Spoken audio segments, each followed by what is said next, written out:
Welcome to Cheers PA Beer Tours. In this episode, we're exploring the Susquehanna Ale Trail, where over a dozen breweries are spread out in Harrisburg, Hershey, and York.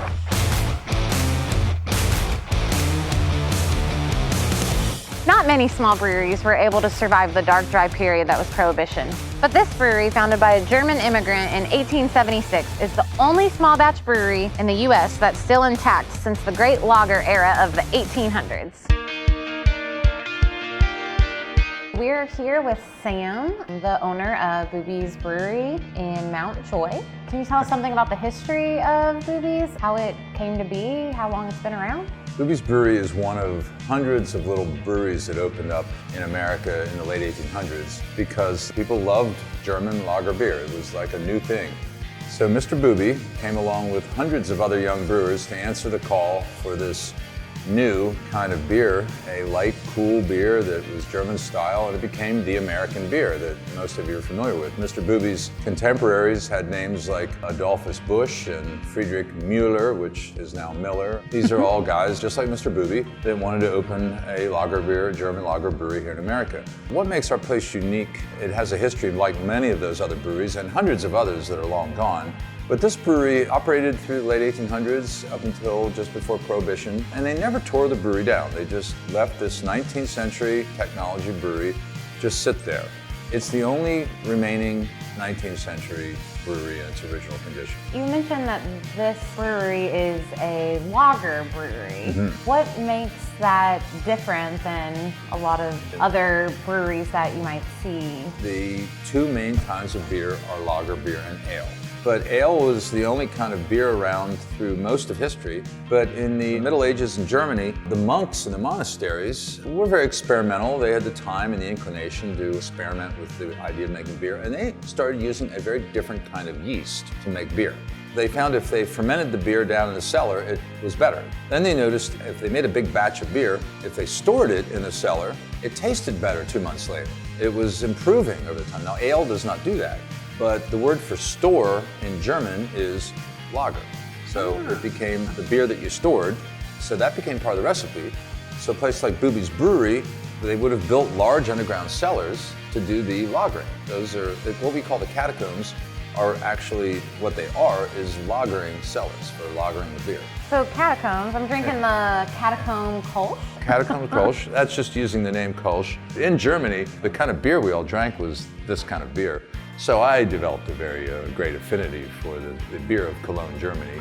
And so I love that our brewer makes a very good version of what they make there. Now that's northern Germany, but Mr. Booby would have made a Bavarian style lager. And we make that often. We don't have one right now. And part of it is that 6 to 8 week aging thing. We make it and then we run out of it before the next batch is ready, typically. But we have a variety of things. And I porter, and we try to have, our brewers does a wonderful job of keeping a variety of interesting beers. I'm loving this Kolsch. Oh, good, good. Yeah, how about a toast?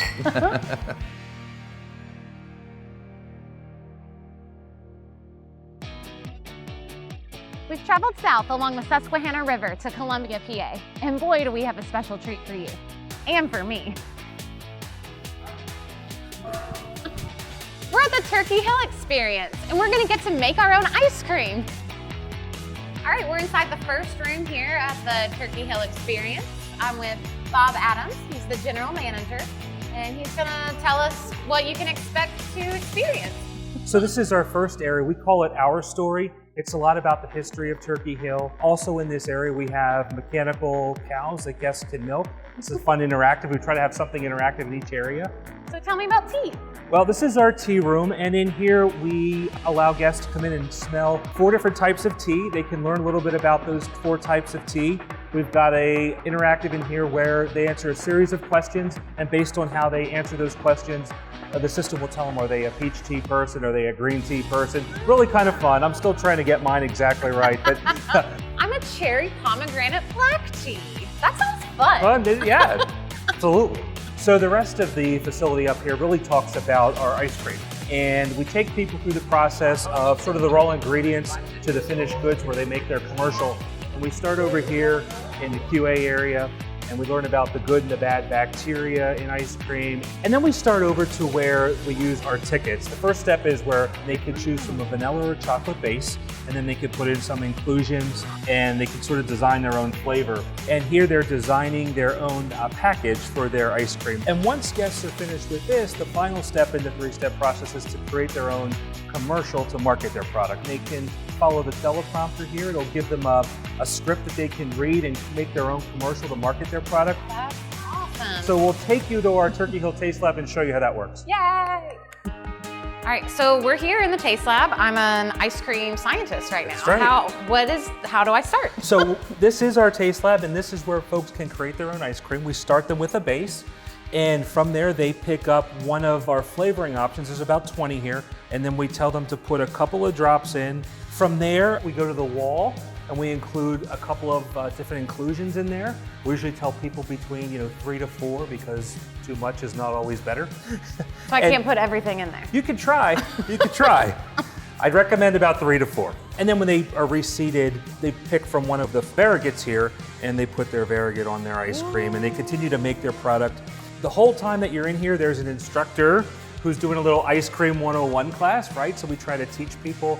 At the end of the day, folks leave with about a pint of ice cream that they've created themselves. Awesome. Make sure you make it out to the Susquehanna Ale Trail, which, by the way, you can find me at 0 Day in Harrisburg. Follow us online, tell us your favorite spots, and let us know where you want us to go next. Cheers, PA. I often get asked what's my favorite beer. This is one of my favorite beers. I can't narrow it down. It's like your kids, you can't Yeah, you're not you supposed to can't have really a say favorite. a favorite kid. You like them all, but in different ways.